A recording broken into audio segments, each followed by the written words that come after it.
Well, for some analysis now on what's happening in Haiti, let's bring in Brian Concannon. He's the Executive Director of Project Blueprint. He's joining us from Boston in the United States. Brian Concannon, thank you very much for being with us here on TRT World. So what are we seeing happening in Haiti right now? We've had the president being assassinated, a deadly earthquake in the past 6 months or so, and now this spate of kidnappings. What needs to be done to try and bring that country back to some kind of even keel, if that's possible?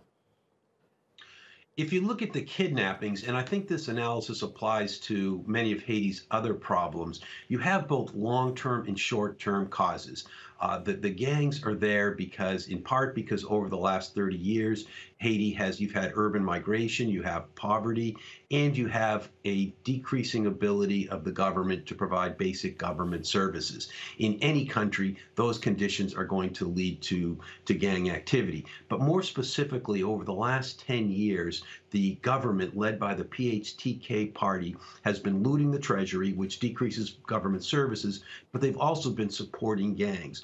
In fact, earlier this year, a report from Harvard Law School and Haitian human rights groups said gang government collaboration that was used to repress opponents to the government were crimes against humanity. So to a large extent, this is being fueled by the current government. Even though the government is to some extent a victim, it's a victim of processes that it put into place. So any kind of solution to the crisis, you need to deal with the long-term inability of the government to provide basic government services, but you also need to deal with the problem of the current government, which is really propped up by the international community. And Haitians are asking the international community to stop propping up the government and to allow a Haitian-led solution that will allow the country to regain stability. Well, Brian, I do wonder what that Haitian-led solution looks like, because, correct me if I'm wrong, but there are questions about the interim Prime Minister right now and his legitimacy. So what does a Haitian-led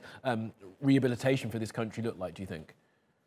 Sure. There's a group, a wide range of civil society that have been meeting for the last 9 months to try to come up with a plan. And these are people that over the 25 years I've been working on Haiti, they've disagreed over a million issues. But they've come together and said, look, Haiti's in a crisis. We need to put our own differences aside and come up with a process to get Haiti out of this. They came up with a process.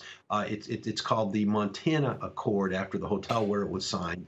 And there's already over 600 organizations that are behind it. That includes political parties, peasant groups, women's groups, human rights groups, religious groups, business groups. And they think that that will create that will lead to a transitional government that can restore faith in government and then can have elections to give a government the credibility that it needs to tackle some of these difficult problems. I mean, the tragedy of Haiti, of course, goes back before that huge earthquake in 2010. There's been so much instability on that island. So I do wonder, Brian, like, where will the will to try and help Haiti come from, particularly, do you think? There are so many other issues going on in the world, and Haiti has been such a long-running issue. Do you think the international community are paying enough attention to what's happening there?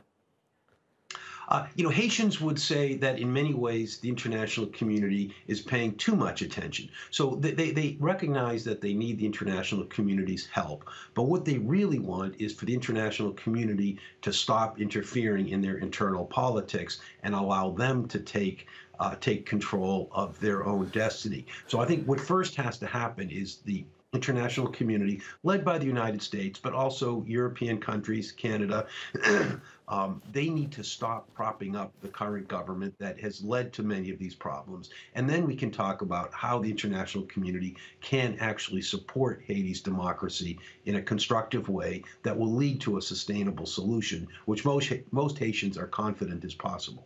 Yeah, that's what everyone wants to see happen. Okay, Brian Concannon from Project Blueprint, thanks for your time and best of luck in all of your work. So thanks for being with us.